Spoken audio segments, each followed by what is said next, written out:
From Microbe TV, this is Matters Microbial, a podcast about the wonders of microbiology, microbiologists, and microbial centrism.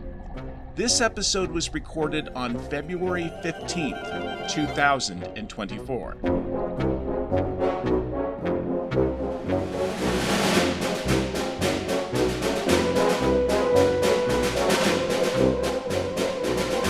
Hello, Micronauts, and welcome once again to today's Quality Quorum.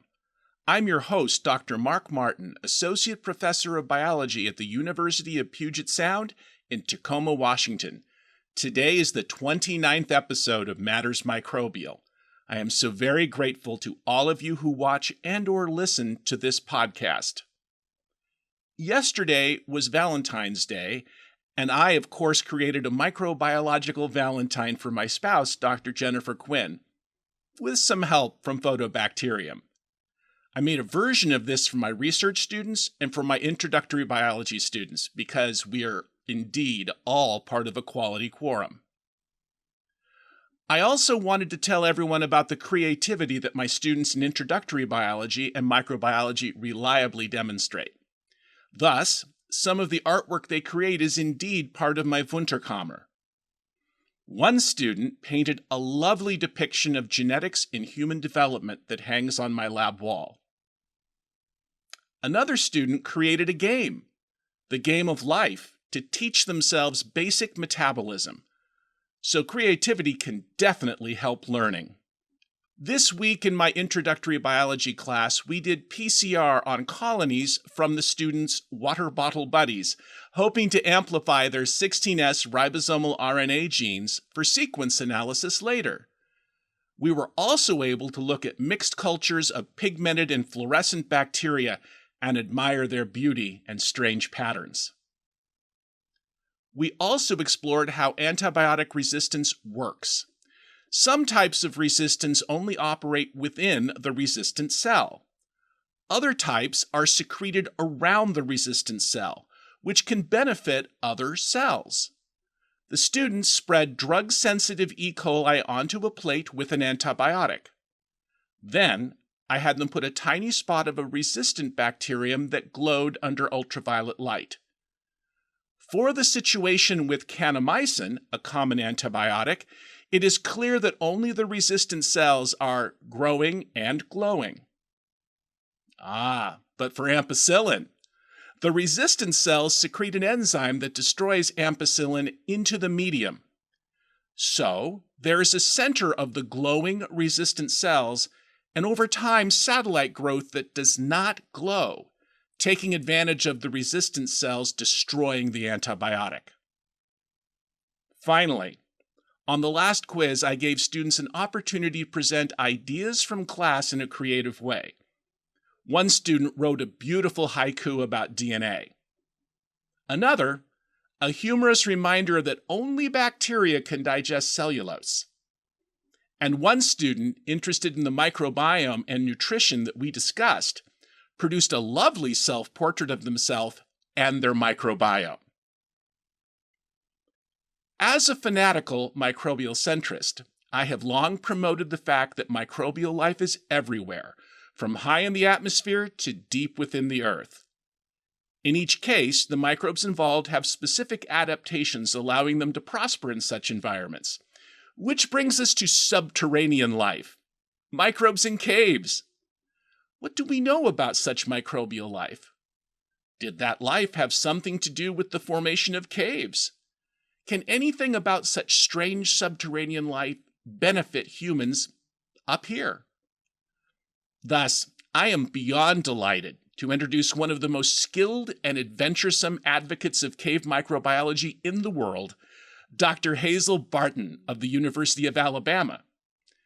She's going to tell us about her own adventures in cave microbiology, the relationship between microbiology and geology, and her own path through academia. Welcome to our Quality Quorum, Hazel. It is so great to see you. It's good to see you again, Mark. It's been a long time.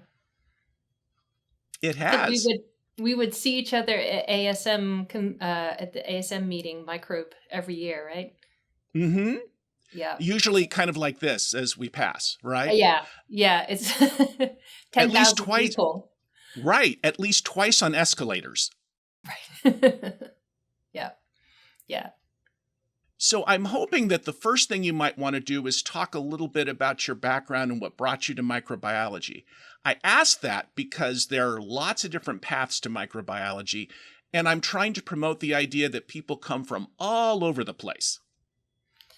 Yeah. So, it's kind of interesting. I got excited about microbiology probably as a teenager. So in England, they had, I don't know if they still do it now because it's expensive, but they would have a microbiology lab in high school. So at the age of 13, they gave us Petri plates and they said, go find some microbes.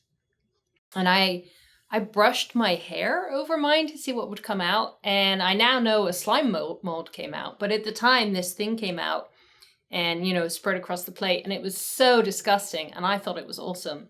And of course, all the, like the catty girls in class were like, oh my God, that's in your hair. But I think I'm a pretty impatient person. And microbiology is great for impatient people because you do an experiment, on a Wednesday and then whether it worked or not on the Thursday. And so I think that's what I kind of enjoyed about the microbiology. It's like I know there's no such thing as a type A personality, but I think you see it a lot in academics and professors and, that kind of hustle culture and the idea that you can do something and then immediately get the data was really powerful to me. Maybe I could have been a chemist as well, but it was microbiology that introduced that to me. And when I went to get my undergraduate degree, I actually wasn't going to do microbiology. I was going to do animals because I loved animals and I wanted to be a vet. But then I didn't get the grades to go to vet school. And so it was recommended to me that I became a zoologist because if you couldn't become a vet, you became a zoologist. But I discovered boys at 17. And so I went from being a straight A student to being like a C student. Actually, I guess I was a B student by the time it was all done, but certainly not enough to get into the top zoology school. So they have something in the UK called clearing. And clearing is where if you didn't get into your program of choice, all the programs that have spots because they rejected students, they announce them and you can apply like literally at the last moment. Like you apply on Thursday and then you would start on Monday. So I went through clearing and got into a molecular biology, applied biology course. And I didn't have any idea what that would mean because, in high school, you get classic biology. And it turned out it was molecular biology. And I was just like in love with molecular biology. Like it just was so logical. It made sense. And, you got quick results. And then as an exchange student, I got to go to America and do a 1-year exchange program.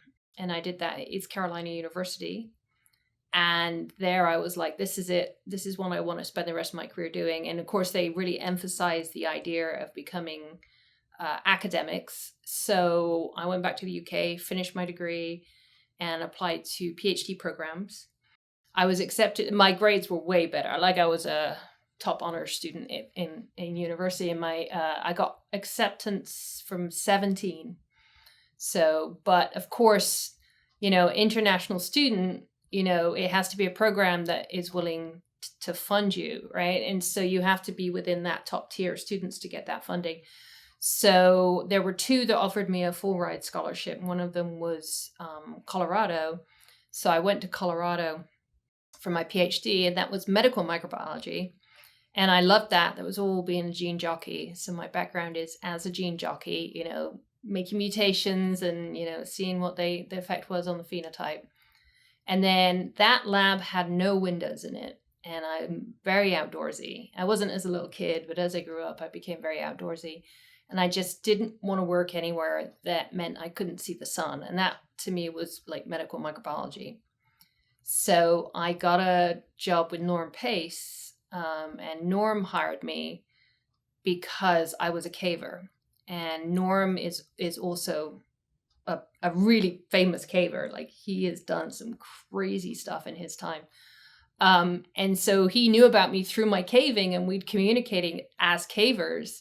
And I knew he'd accepted a job in Colorado at Boulder. And I just emailed him and I said, are you looking for a postdoc? And he said, yeah, I like cavers. I like the way cavers think. Why don't you come work for me? So then I went to work for Norm. So it was pretty serendipitous. I started caving right about the same time I started microbiology. So about 14, I went on an outward bound course. So this is where they take a whole bunch of city kids and they send them out into the forest and they do stuff with them. And everything was terrifying, but the caving I just fell in love with. And so when I was 16 in the UK, it's 16, most people leave high school at 16 in the UK. But if you're going to go to university, you would stay for an extra 2 years. So I stayed, and they don't really have sports, but they have a sports elective. So you have half a day a week to go do whatever elective you choose. And one of the teachers had caving. So I went and did that. And I basically started going caving every week and continued caving every week until I got my first professorship.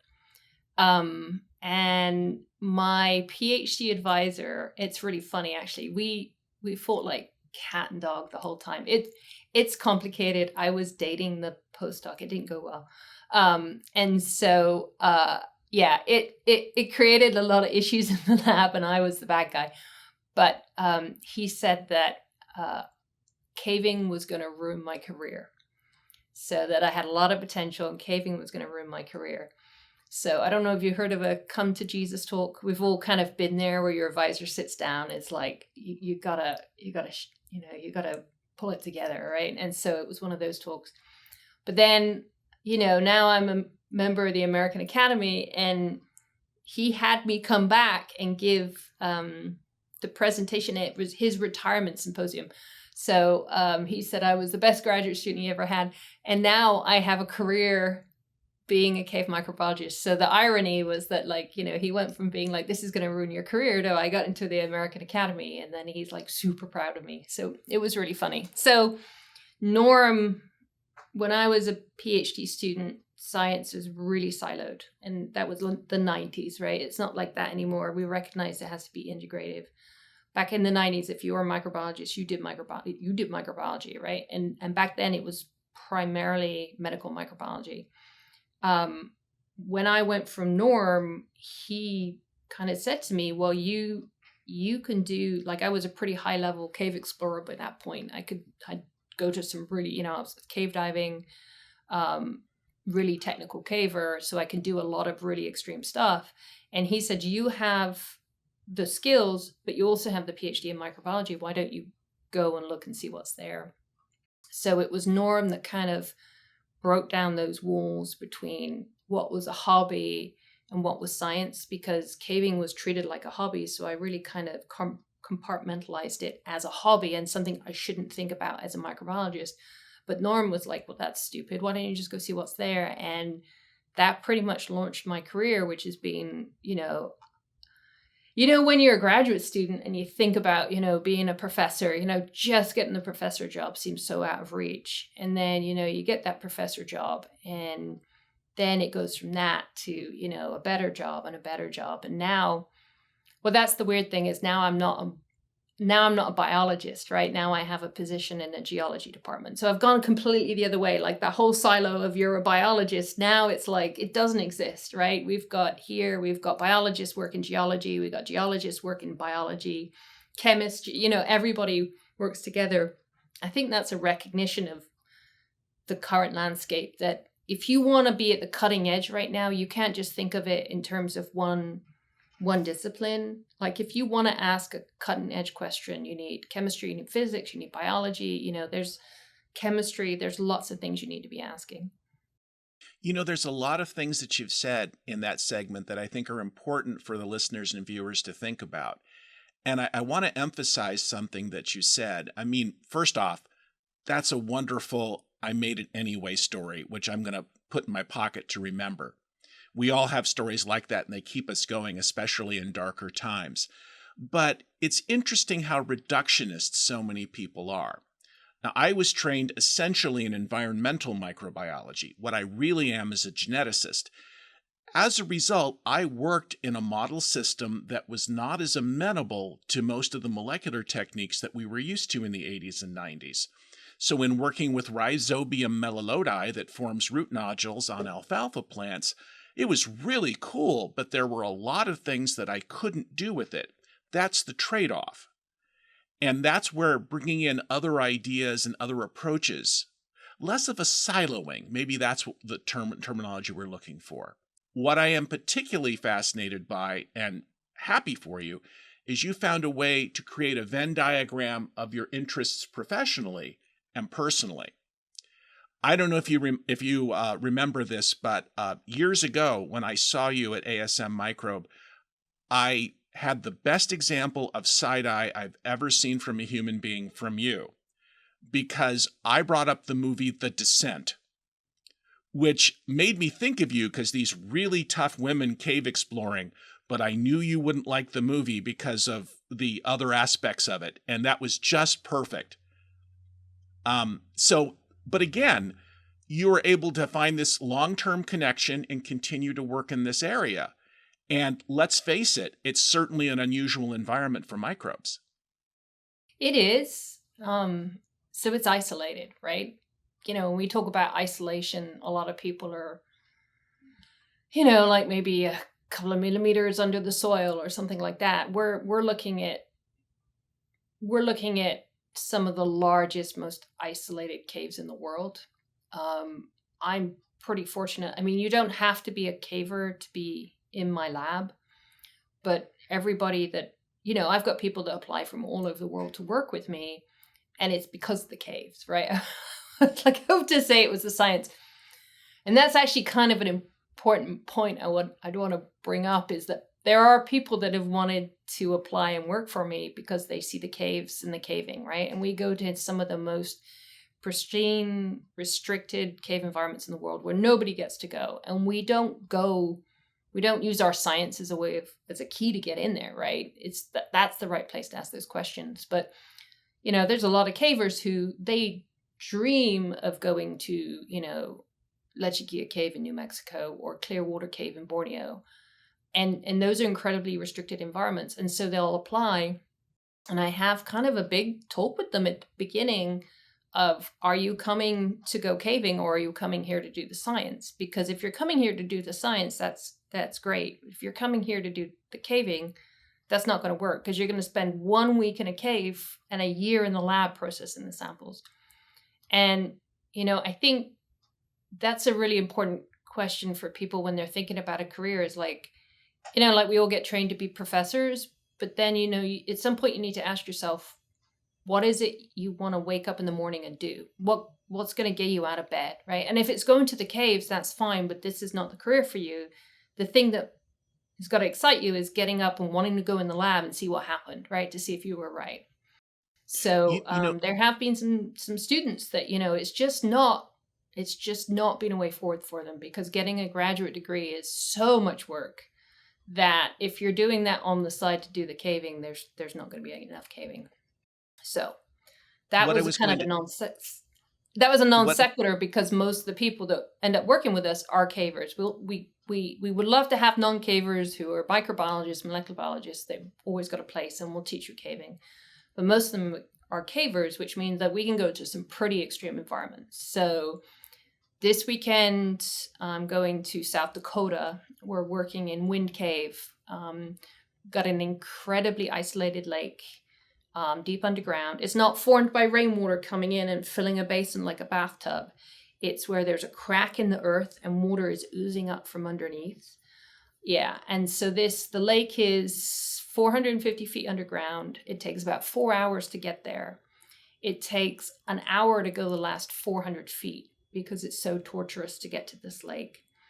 And when we examined it, it has the lowest number of cells for any body of water that's been measured, apart from accretion ice in Antarctica, which is ice and not really water, and the stuff that has been done in the South African gold mines. It's also full of Peteschi bacteria. So those are the ultra small bacteria that go through a normal 0.2 micron filter. Most environments that have a high population might have 5% of them. We're looking at somewhere between 30 and 40%. So an incredibly high population of these cryptic bacteria. And when I say cryptic, it's just that they're poorly understood. And we were trying to figure out what was driving it, right? So you're 450 feet underground. You have all these caps of rock that stop any rainwater coming down. Any water in the system is coming from deep underground, ancient rock. Some of the water coming in is 50,000 years old. What's driving the microbiology in there? And Jared Ledbetter's group published a paper right when we were doing our metagenomics in there. And it turned out that we saw a lot of manganese oxidizers. And we were able to take the metagenome and look at reassemble the 16S, right? So it's a little bit different than going in and PCR amplifying the 16S. You take the metagenome and you assemble full-length 16S sequences from it. And we had a sister clade, a sister family to Jared's manganese oxidizers that appear to be doing manganese oxidizing, but in a slightly different technique. We're not sure if they're using oxygen as the electron acceptor. So they're using manganese as a source of energy, which I don't know any ecosystem on Earth that's driven by manganese alone. And then when we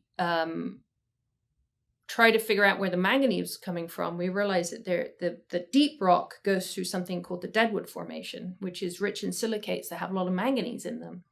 So that might be driving it. And then we looked at the organic chemistry. I have a master's student right now, Jaden. She's been working on the organic chemistry. And we looked at it, and it's a completely autocothanous system. So it's a chemolitho-autotrophic system driven by manganese. And there are these things scattered all through Wind Cave. I started exploring Wind Cave in 1994 as a graduate student, first-year graduate student, right? So now an endowed professor. So 1994, first-year graduate student. And there were these formations that were seen in the cave that no one could explain how they formed. And they're called subaqueous helictites. And I saw them, and I was like, well, that looks like a microbial biofilm. And they were all like, oh, you're a microbiologist. Everything looks like microbiology to you. And I'm like, no, I swear, it looks like a microbial biofilm being driven up by water.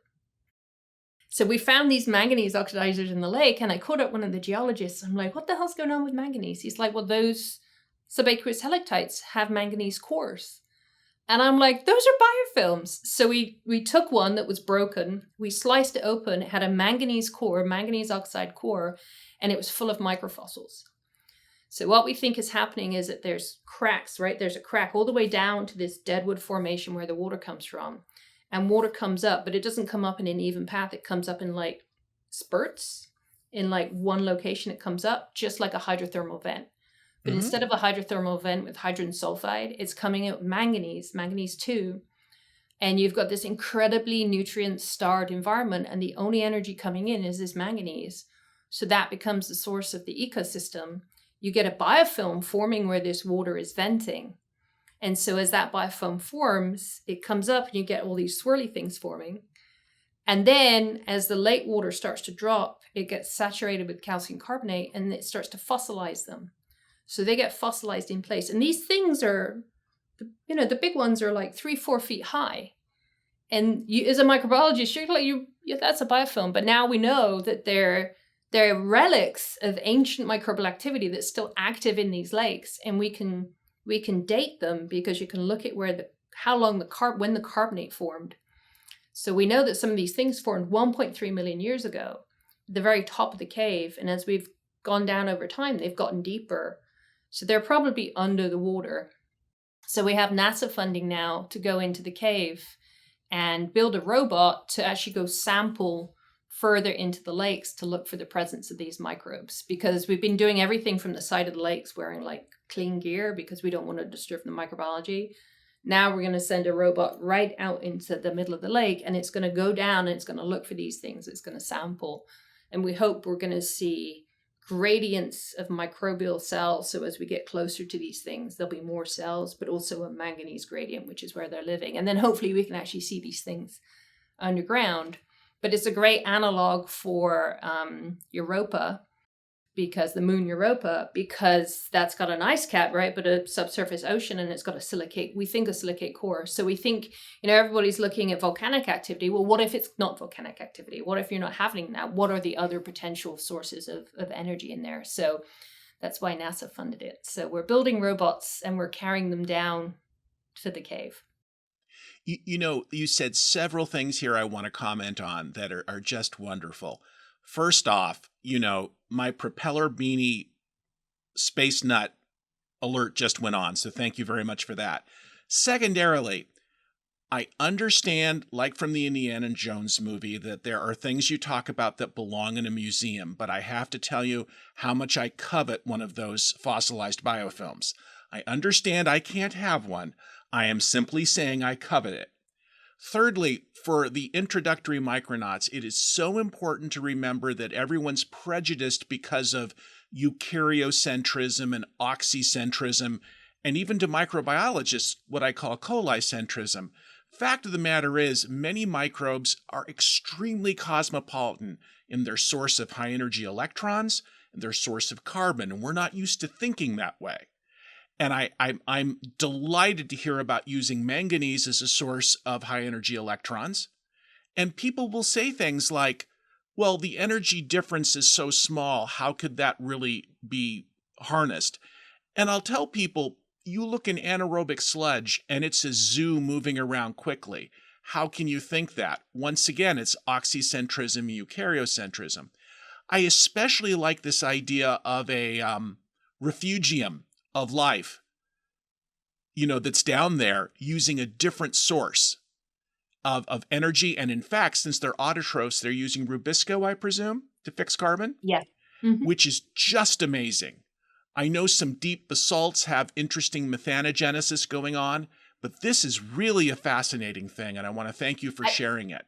Yeah, and just to clarify, they're not using rubisco because that's too energy intensive, right? You don't have enough electrons for rubisco. So we've got, appears to be reverse TCA. We think we've got some other pathways, but the dominant one seems to be reverse TCA. And I think I love that because yeah, that's a cool one. yeah, rubisco is messy and dirty. Like, you can only do it if you do photosynthesis because the energy it takes to detoxify, what is it? It picks up it picks up oxygen instead of CO2 Yes. sometimes, and then it makes that reactive toxic intermediate. So you got to clean it up. Does. Like, you're constantly cleaning, and they don't have the energetics to do that. I think the other thing is that we get caught up in that E. coli centrism where we think everything doubles every 20 minutes. I think there's been a lot of discussion recently on what is the doubling time of bacteria? And I know in the 90s, there was some arguments that some bacteria were doubling like every 6,000 years or something. I think we've reduced that now, that maybe there were some issues with the way that the carbon isotopes were being assayed in those reactions. But, we could be looking at carbon turnover and cell turnover on the hundreds of years, in which case you don't need a lot of energy, right? I mean, I think in glaciers, somebody calculated that some of the methanotrophs in those bubbles, the snow gets packed down, you get the bubbles, and then, you can suck the atmosphere out and see what the climate was tens of thousands of years ago. Well, those bubbles actually support little, can get little communities of water in that saturated bubble, and they're using methane that's kind of oozing up from below. And I think somebody calculated that some of these bubbles are getting 50,000 molecules of methane a year, right? Which is, when you think about Avogadro's constant, you're, I don't know what it is past femtograms, but it's a tiny amount. And that's enough for these cells to just maintain, right? So absolutely. And again, we think about things with lots of metabolic activity all the time, lots of inputs, and that's probably not how most things live. And I believe that we're going to find life throughout the solar system wherever there's some liquid water and any kind of energy differential. And it doesn't mean necessarily a secondary creation, a biogenesis event, I should say. I mean, it could be carried throughout. We know that there are meteorites here on Earth that originated on Mars and vice versa. So it's such an exciting time to do microbiology for someone with my brain anyway. Yeah, this is remarkable. Yeah, and I'm of the opinion of panspermia as well, just knowing what microbes can do, and when you drop them in a new ecosystem, or environmental niche, how they can adapt to it. The weird thing about trying to publish this work is there's two issues. One is contamination control, right? So contamination control and contamination knowledge are super critical when we're working in these ultra low biomass environments, because we want to make sure that we're studying the right thing.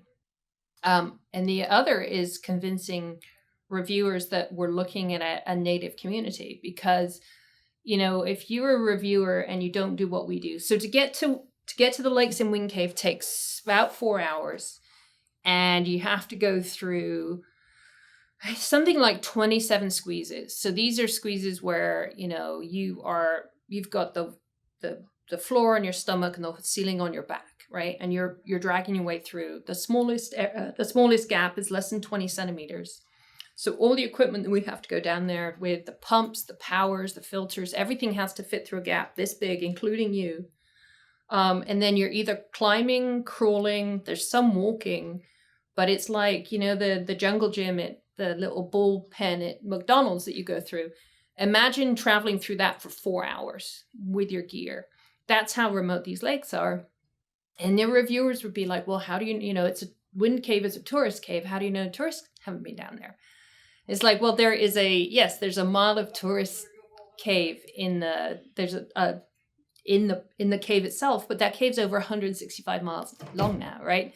The tourists see less than 1% of it. And as soon as you get, there is an impact, right? People have done work. I try to avoid, it's kind of easy to be like, well, what's the impact of humans? What do humans do, right? I want to get away from that. I want to get to these incredibly remote locations where we can ask questions about what happens in the absence of photosynthesis. How does life make a living, right? So it's almost like drilling a well anywhere you want to go, but without all the contamination of the well drilling fluids and, everything that comes with that, going through the different aquifers. We can just go in and look at it. So we had one paper that we couldn't get past the reviewers because they just couldn't believe that the tourists weren't randomly contaminating this lake. So we had to show them a picture of what it actually took to get there. And it's somebody going through these passageways, on these low passageways, and all you can see is their foot, right? Because their foot fills the passage because it's so small. And it's kind of like, we get trained. I'm teaching a course in scientific writing for graduate students right now, and we get trained. And I tell my students, you can make one statement of excitement per paper, right? You can have one, because scientists, it's not that it's dry, is that you're telling a story, but you don't want to appear biased. And if you're too excited and too, it's going to seem that you're not methodical. You're not laying out the problem and then analyzing the data in a non-biased way, which is the way it really works. So you always kind of be very dry when you write these things in very, statements. And it's like, you're like, how do you say, oh no, there are a few people on Earth who actually want to go here because it's so terrible, right? But that's the reality. So you just throw a picture in and they can see it. That really shows, I think, the listeners and viewers that it's a little bit challenging to work with the peer review system because you've got a situation where everything's done the same way. I have told students when we've tried to work on papers here, if you have a unique way of looking at a particular problem analytically that no one has published on, you're going to get a huge amount of pushback on that. However, if you can use an approach that other people have used that you can reference, usually that dreaded reviewer number 2 appreciates it more. Again, I'm not being negative about peer review. I think it's vital. But peer review is predicated on the idea of people being familiar with the material and how it's studied. And what you presented is a really good example of that. Yeah, and it's, I kind of think, obviously I'm a big proponent for peer review and I do a lot of it.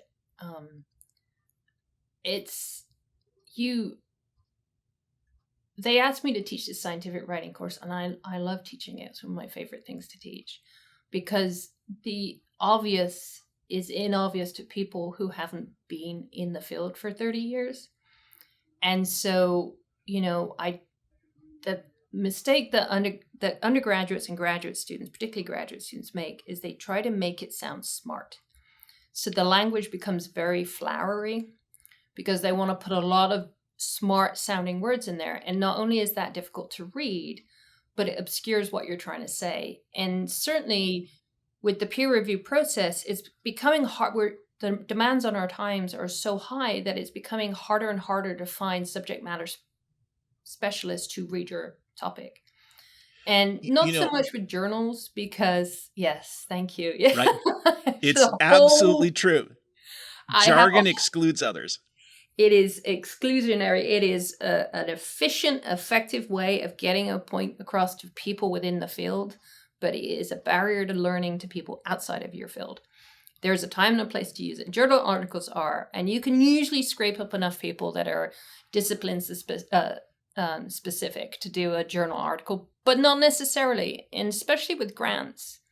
Like, you have to assume that the person reading that grant may not even know what you're they may not even be a biologist, right? I've been asked to review things on topics I know nothing about because the grant comes in, 5 people read it and review. I am the subject matter for biology or microbiology. Somebody is the subject matter for machine learning. Somebody else is the subject matter for, disease ecology or whatever. But I've got to read and comment on the entire thing, right? So you can do all you want with the biology and I'll follow along. But if you're using jargon on the machine learning, I don't know if your models work, right? So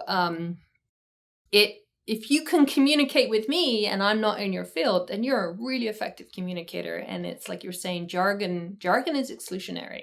Did you do the Upgo of 5 challenge when we were at ASM? Were you one of those? No, I didn't participate, but I saw it done. I'm not cool like you. Yeah. Well, I did that, and I always remember, God, this thing was hard. So for the people that don't remember, the Upgo of 5 challenge is the guy who does it's the XKCD comic. Randall Monroe. Mm-hmm. Yeah. So I think it's been attributed to Einstein, but I'm not sure if it's correct that if you can't explain it plainly, then you don't explain it. You don't understand it yourself. Mm-hmm. And so I'm teaching scientific writing, and I had everybody do explain your subject as if it was your dissertational thesis committee. And so they had it. And then I'm like, okay, explain it to someone who's a scientist, but not on your committee. And every time they used a jargon term, we'd take a score on the board, right? And then I was like, now go do the Upgo 5 challenge. And the Upgo 5 is the XKCD guy explained rocket science using the 1,000 most common words in English. And it's called the Upgo 5 because neither Saturn or rocket are in the vocabulary of the 1,000, right? So how do you explain the Saturn V rocket? So it's the Upgo 5. And there's an online dictionary you can use, and you type in, and anytime it's a word that's not 1,000 common words, it will reject it and you can't use it. So I had them go off and explain what they did using the Upgo 5 as if you're explaining it to little kids in the classroom. And they all came back and they all read out what they did. And everybody was looking around at each other in the room. And I said, how many of you understood somebody else's topic that you didn't understand the last time they explained it? And everybody put their hands up. And it was like poof, to everybody. Because all of a sudden, they knew what someone who wasn't doing, it's geology, right? And geology is very different from biology because in biology, we all do, RNA to protein, or DNA to RNA to, information, right? It's confined, and there's one rule to rule them all, right? Which is evolution and selection theory. But in geology, you've got people doing minerals in the deep ocean, in the deep earth, right? So it's just physics, and they're using radio waves to look at structure, and they're doing volcanic ash chemistry and things. Everything is so wildly varied, right? There's no commonality. And so the communication barriers are much, much greater.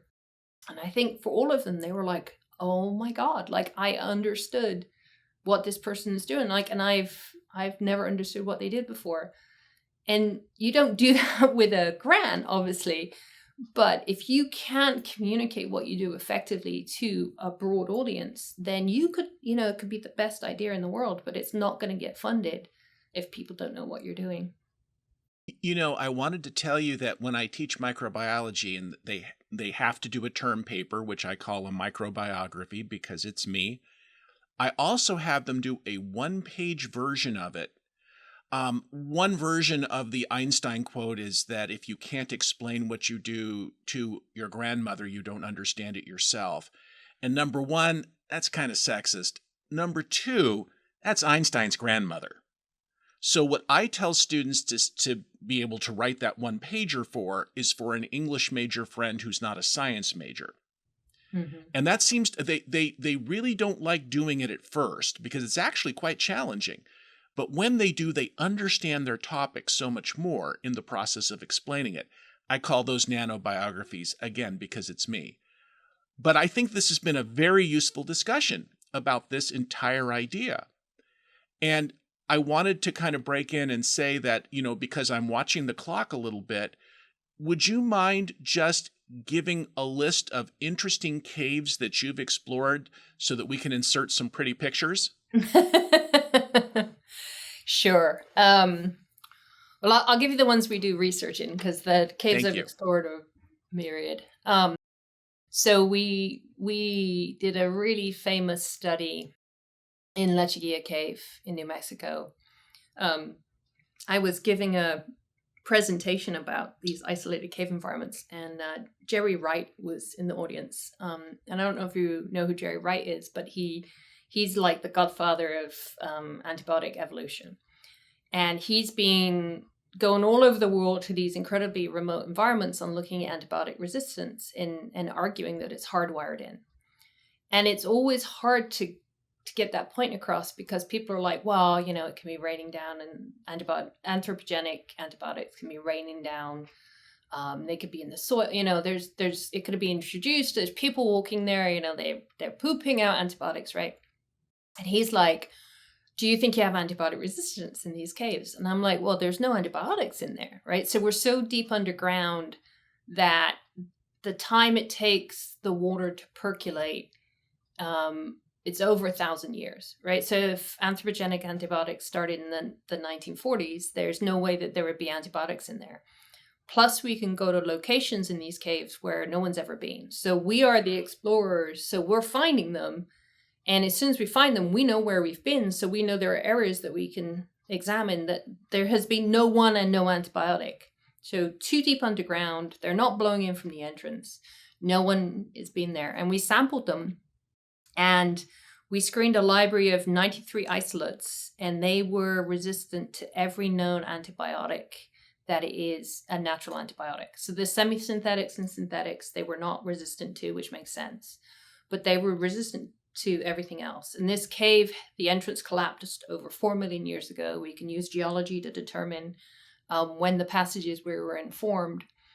So we can be like, well, this resistance has been here for at least 4 million years, right? But when you look at the antibiotics and the mechanisms of resistance, of course, it's hundreds of millions of years old. It's probably billions of years old. These are incredibly complex molecules to make. So that Lechuguilla is also one of the prettiest caves in the world. Been doing some really interesting work in Borneo. So Borneo has some of the largest cave passages in the world. It has the single largest room in the world, which is bigger than the Superdome. And it's pretty scary. It's one of the scariest places I've been in a cave because there's nothing for reference, right? The ceiling is 350 feet above your head and you can't see the wall in any direction. So you're in the middle of blackness, right? There's no stars. There's nothing to guide you. You have to use a compass to move across this room. And there's just piles of rock, right? And if you miss the exit, you got to come back and like try to figure out. And the exit is 350 feet wide, right? you can miss it because you're so far in and it's dark. And we got flooded in that one. Actually, we had to spend the night there in an emergency because we got flooded in. But we have been studying those caves because they have really unusual features that to me look like acid. But caves that form from acid usually form from sulfate reducing bacteria that release hydrogen sulfide gas, which gets sorbed into water on surfaces and makes a sulfuric acid. But there's no mechanism that would allow that to form in these caves. And we're looking at these caves trying to figure out how they're different. And we noticed that the floors are super pocked, like there's really deep crevasses in the floor. And they're always associated with birds. So these are the famous caves that have all the birds, the swiftlets in them, that the bird nesters would go when they took the bird nest to make bird nest soup. And they're protected environments. And there's millions of birds in there. You can travel 7 hours into these caves, right? So we're backpacking, we're spending 8-9 days in there backpacking. So you got to carry all your food in. And you'll be in that far and there's birds going overhead. It sounds like a waterfall from all these birds. And we were like, I wonder if the birds had anything to do with it. Because you don't see these morphologies in these tropical caves that don't have the birds. So I have a graduate student now, Max Kother, and he's trying to understand. And we think what's happening is that the guano is decomposing and releasing ammonia. And ammonia is sorbing onto surfaces in there. And the ammonia is being converted to nitrate and nitric acid. And so we looked at cell numbers. There's like a paste that forms on the wall, and it's 10 to the 7 cells per gram. So it's incredibly high in cell number. The nitrates in there are off the scale. So it's like 6 grams a liter of nitrate. So we think it's sorbing onto there and being converted to nitric acid. And then you're getting this calcium nitrate paste that's forming. And that's just weathering it. But most caves form with water, and like water kind of blows through and makes these scallops as it goes through the cave. And we're seeing these enormous scallops that are far too big to be formed by water, but they could be formed by airflow. And if air acts like a liquid, you could get these enormous scallops. So what we think is, and we know there's ammonia coming up. We put an umbrella with a bit of plastic over it, and we put an ammonia sensor on top. And the ammonia sensor went, wee! And we got these incredibly high levels of ammonia. So ammonia is off-gassing off the guano. I think it's off-gassing. You've got water forming condensate on the walls. The ammonia is super soluble and incredibly soluble in water. And then the ammonia oxidizers. So we just have to look to see if they're archaea now. But it's airflow. So as the air blows through, it's taking the ammonia with it, and then the microbes are doing it. And that's what weathers these cave passages. So some of the largest cave passages in the world could be some of the large cave passages in the world, because not just microbes, but Cronarchaeota or Thaumarchaeota. And you as a microbiologist know how tiny and how slow growing these things are. So the fact that they could be carving out the biggest holes on the planet is pretty spectacular. So amazing to keep in mind that these microbes, slow and steady goes the work, can actually carve those caves. It's fascinating. Mm-hmm. Yep. So Hazel, you've seen evidence of these million-year-old biofilms layer upon layer. And I'm wondering if they could be used to tell you any information about, for example, climate change, the way that you might see that in the bubbles that you've talked about of air and glaciers, or maybe tree rings. They're not really layers. They stick up like a tree. So imagine a tree growing out of the ground, deep underground, but instead of it being wood and trunks, it is calcified manganese oxides. We can determine the temperature of the water of the lake that they formed in. So calcium carbonate is what the calcite that coats these things is, just like stalagmites and stalactites. So just like those formations, you can actually determine what the temperature of the water was when these things were forming. But they were quite static lakes. And remember, this water is coming up from below, and this water is much, much older than the water coming in from above. So this is not water dripping in from above. This is ancient water coming up from below. They are interesting because when the water in these lakes drops and these things are left standing up like this, you always get calcite that forms on the top of lakes like rafts. And then as that lake comes down, those rafts get caught in the fingers of these things. And you can do the chemistry of those rafts, which will tell you the chemistry of the water, but also the age of those rafts will tell you the last time that thing was submerged. And so we can figure out how long ago they formed. The cave is kind of tilted. It's at an angle like this. And the oldest ones are about 1.3 million years old, and they're at the top of the cave. And the youngest ones are just above our current water table, and they're about 300,000 years old. So what we can actually do is look at water table fluctuations So they can tell us a lot more about groundwater movement around and surrounding that area and how it's dropped. So as rivers carve down, they allow the water to drain out at certain levels, and then the water itself will drop down. So they can actually tell you about how the landscape itself evolved around the caves, not so much what's happening above, but what the landscape's doing. And when you do that, what you see is there's punctuated at times where you get this punctuation. And that punctuation is because you've gone through multiple glaciated periods. And so those gaps are when there was a glacier over the top of the cave. That's awesome. Geology is, I know biology is cool, but when you put biology and geology together, it's wicked. Well, I'm looking wicked. I haven't heard that since I was over in the UK.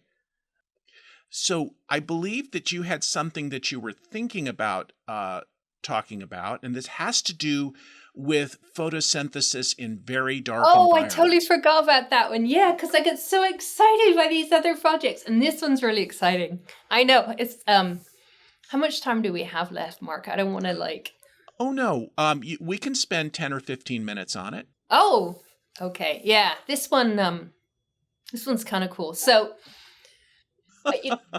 whenever students give presentations and stuff, they always feel like, I don't hate mine. They're like, oh, she's making me do this, right? Oh God, she's making me do this.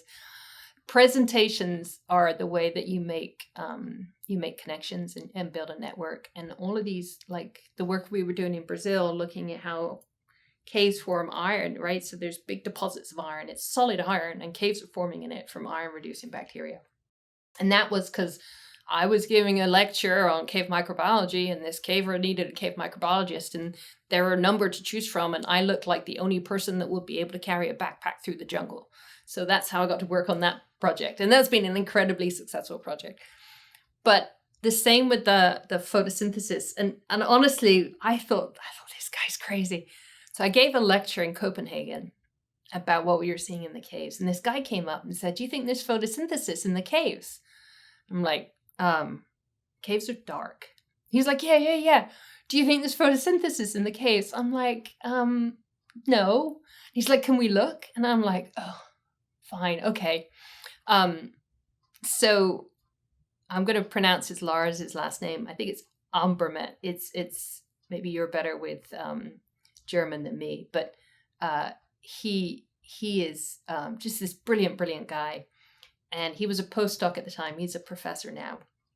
And I said, come on over, we'll go to caves. So I took him to Carlsbad Caverns. And if you've ever been to Carlsbad Caverns, it's got an enormous entrance that kind of goes down into the cave. And if you hit it at the right time of day, you can actually see a sunbeam come all the way down, hit the ground. From the top to the bottom is about, I think it's close to 600 feet. It's a really long way down. And the Anastasi, I think, used to live in the entrance there. There's evidence, and they would actually use vines to climb down. But now there's a trail and you can go in. So he said that he wanted to look at lots of different cave entrances, somewhere north, south, east, west, so that we'd get, all the different kinds of light that would go in. And I'm like, okay. So we get to the cave and you see this big entrance. It's got all this black over it. And he said, oh yeah, melanation.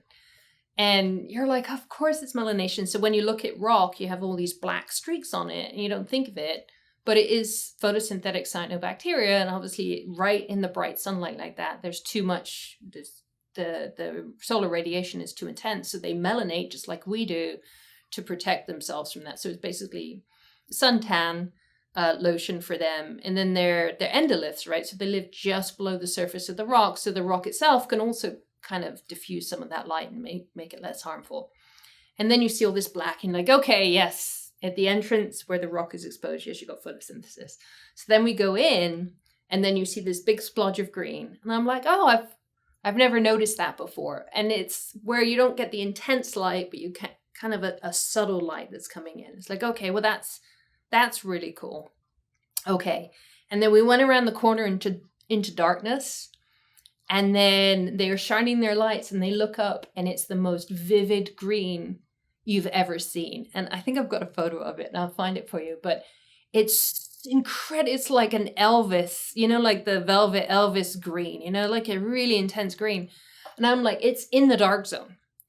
And then I'm looking and I'm thinking, well, the light is coming there and it's hitting that wall and then it's reflecting back and hitting this wall. And so that's how you can be in the darkness, is that the light had bounced off. And I'm like, oh my God. So we study that. And then I'm like, well, if it's bouncing from here to here, does that mean it would bounce over? And we went and looked, and sure enough, there's a patch of green. It's a slightly different color green. And then if it bounces from here to here, will it go? And then we start chasing this all the way into the cave.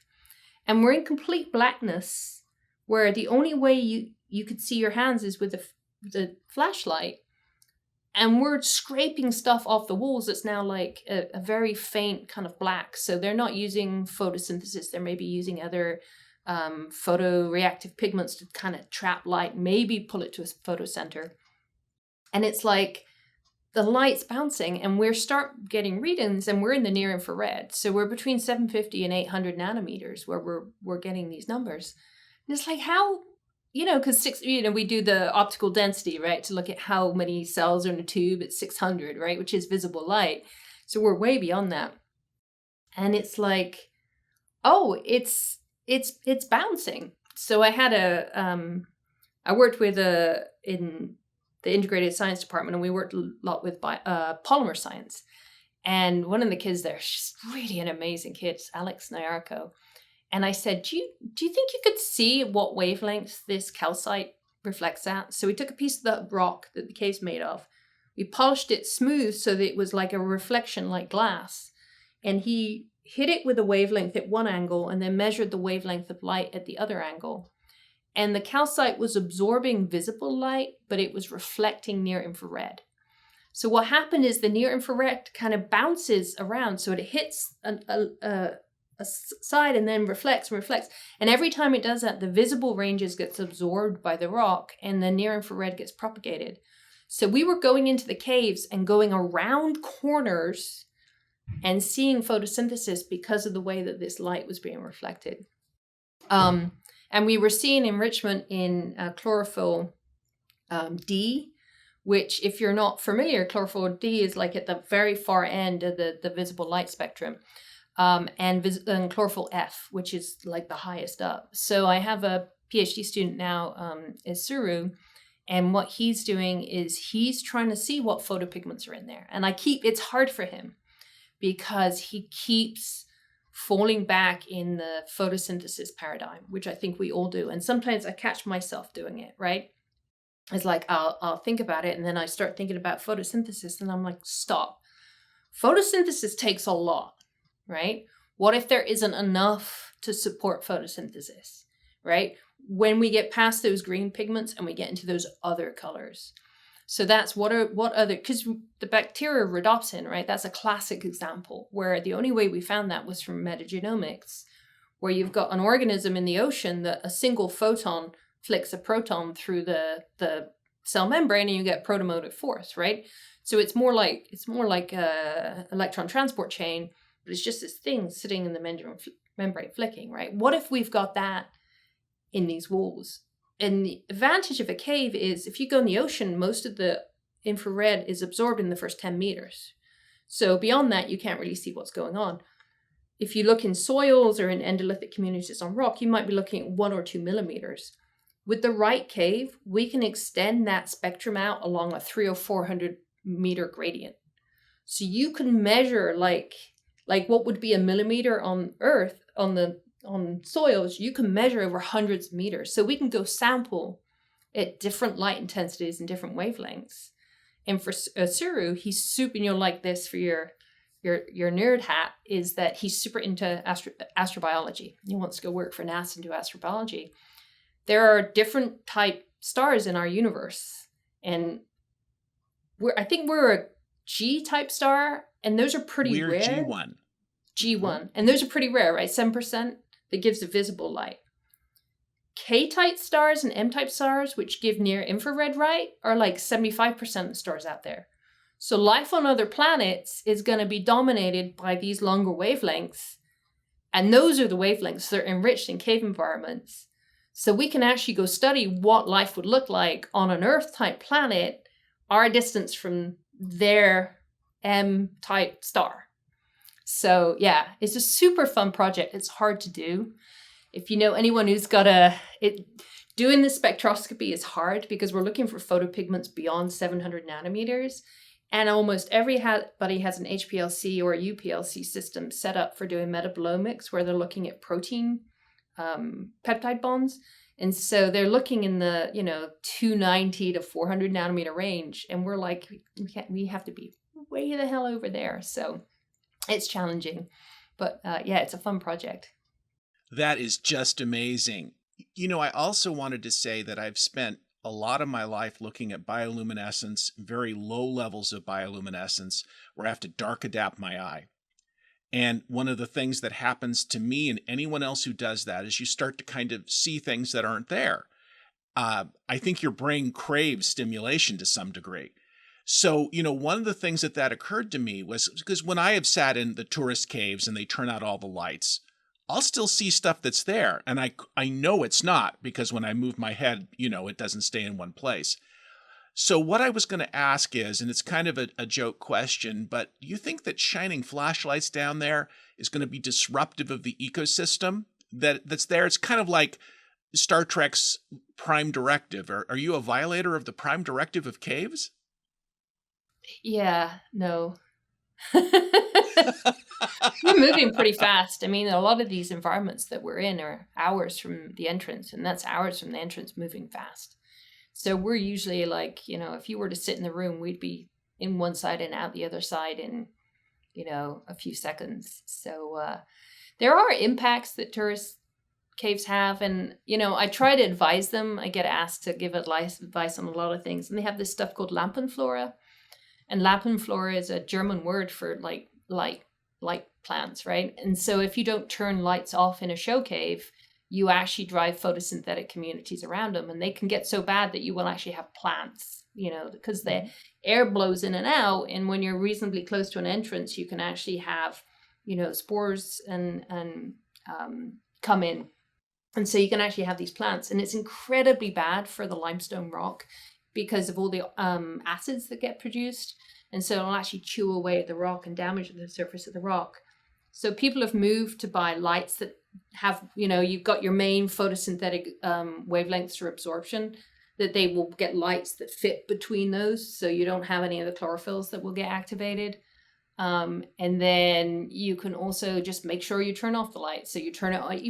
Most people have probably been on a tour where it's dark ahead and the tour guide get everybody together, and then they turn off the light behind you, and then they turn on the next one. And that's just a mechanism of trying to prevent the light pollution, because it does introduce photosynthesis, but it's usually for species coming in from outside. So we did one time, I got, when we published the paper on the microorganism that was resistant to 26 different classes of antibiotics, like I got a super angry email, like we bought the Andromeda strain out of the cave.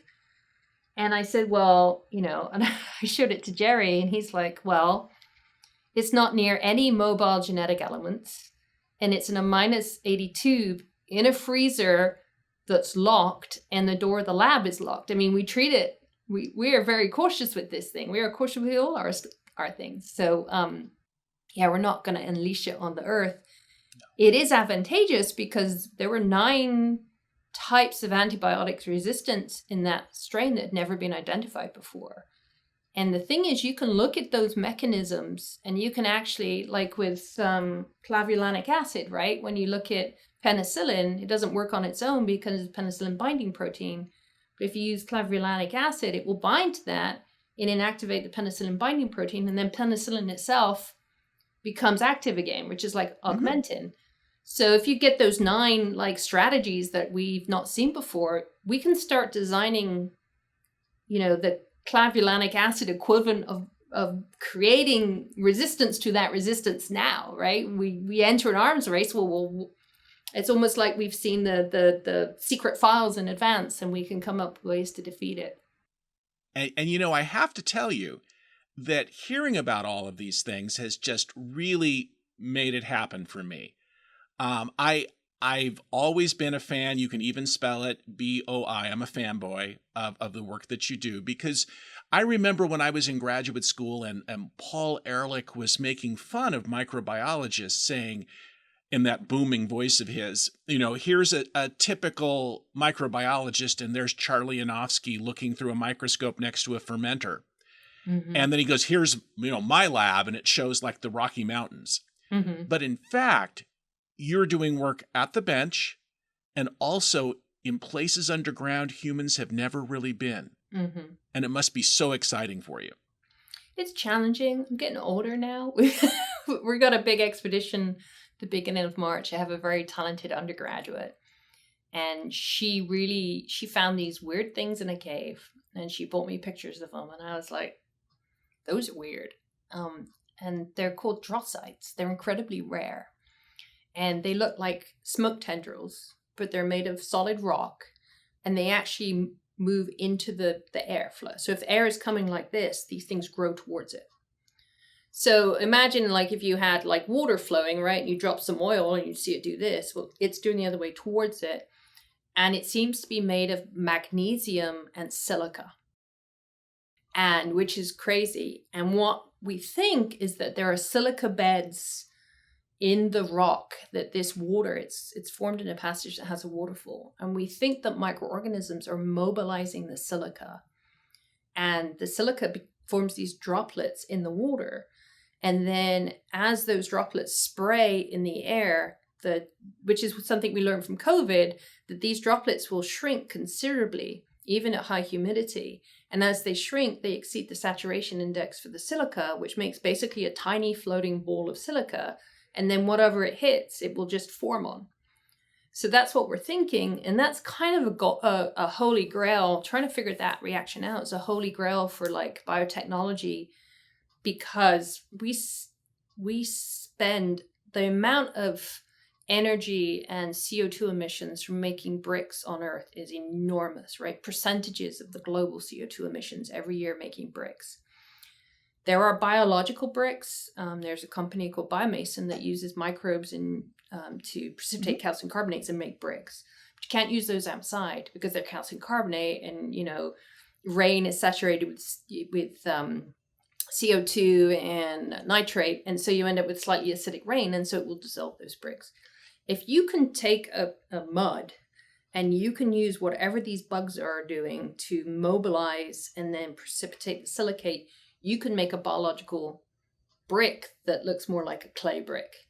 And if you can do that with silicates, then you've got an amazing technology. So we're kind of trying to figure out what that is now. So this is the reason I was so excited to have you on this podcast, is because you are a fluorescent pinwheel of interesting ideas. And this is every conversation I've ever had with you has been like this. And I hope that we can have you back on the podcast to talk about more of your adventures another time as well. Of course. I want that for me. It would be nice if other people got to see it as well. I love how you've talked about life in unusual environments. We've talked about oligotrophy. We've talked about photosynthesis in new ways. We've talked about other approaches to fixing carbon dioxide into organic matter. We've talked about adventuring. We've seen photographs of caves and benches, and it has been a fabulous session. And I want to thank you very much for it.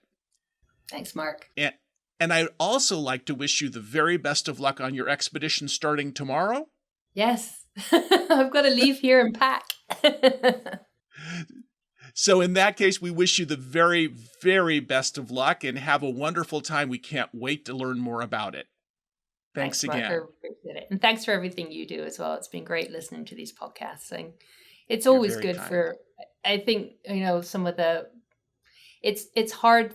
Students always feel like they don't belong, like that everybody has a perfect path. And, people have ups and downs in science, and we only really ever talk about the ups, that dryness when it comes to writing science, I think is how we behave about science sometimes. And it's not like that. And everybody has their own pathway through it. And I think it's the rare exception of people that don't don't have some up times and down times and times that they don't feel that, they're where they should be or doing what they wanted to do or imagine they can do. But I think it's just, it's perseverance and just doing what you love. And I think you and I, we've been all over the place in our careers, but the one thing that we both do is we love what we do, and that's what keeps us going. And so I appreciate you bringing that out in a podcast for scientists and even the general public to hear, because it is important to know that we are regular people. We're not superheroes, and that life is real when it comes to doing science. Well, some of us are more unusual than others, but some of us are adventurers too.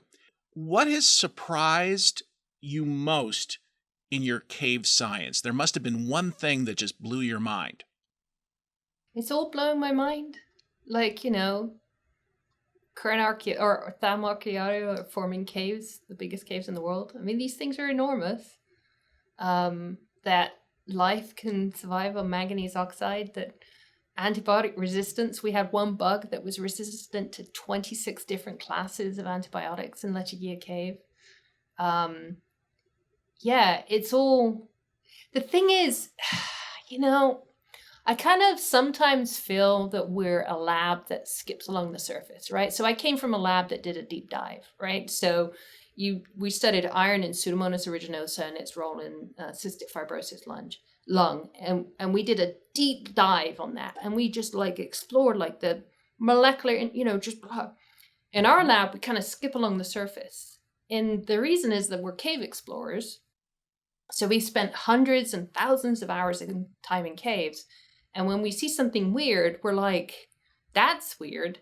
And then we can take the microbiology and the geology and kind of tease it apart. And so we've been incredibly successful. And it's kind of interesting because we'll do something and we've done the only paper on it. And then 6-7 years later, I'll be asked to review something. And then I realize there's 14 papers on it.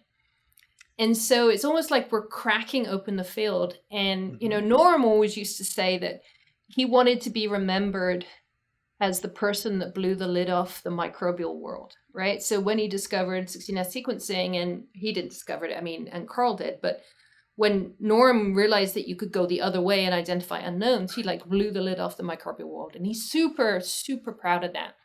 I wanted to be the person that made people realize that caves matter, that caves are a really important microbial habitat. People only seem to be interested in caves for bats carrying human risk viruses, right? And there's so much more to caves than that. And I want people to realize that caves we have a carbon capture technology that came from stalactites, right? Microbes have to make a living on stalactites, and calcium is toxic.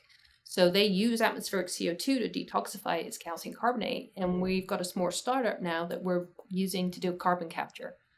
And so, caves have significance, and it's really important, number one, to understand them and explore them so you can find these things.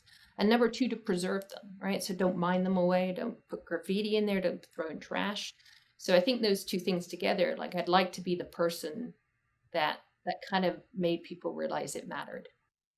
One final thing. I normally ask people on the podcast what was the one thing that sold them on microbiology, but we already know from you, it was finding out that you had slime molds in your hair. I had slime molds in my hair. Yeah. Fabulous thing. I wish it had been something else, given the girls that were sitting around me. And I wish at the time I would have known. I could have totally shot back what it was, but I kind of thought it was cool. But yeah, I had the coolest plate in the whole lab. It was cool. So I want to thank you again. Thanks, Mark. This has been Matters Microbial, a weekly podcast about the wonders of our microbial world and the people who study it. You can send questions, suggestions, or comments to me at mattersmicrobial@gmail.com.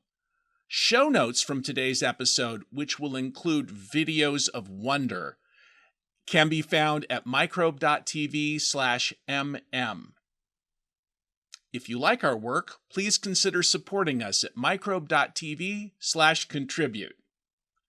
I'm Doc Martin, and you can find me in the biology department at the University of Puget Sound in Tacoma, Washington. Dr. Hazel Barton is the Loper Endowed Professor of Geological Sciences at the University of Alabama.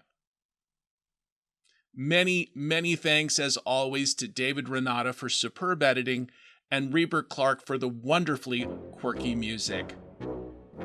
I hope that you've all enjoyed being part of our Quality Quorum for today. See you next time on Matters Microbial.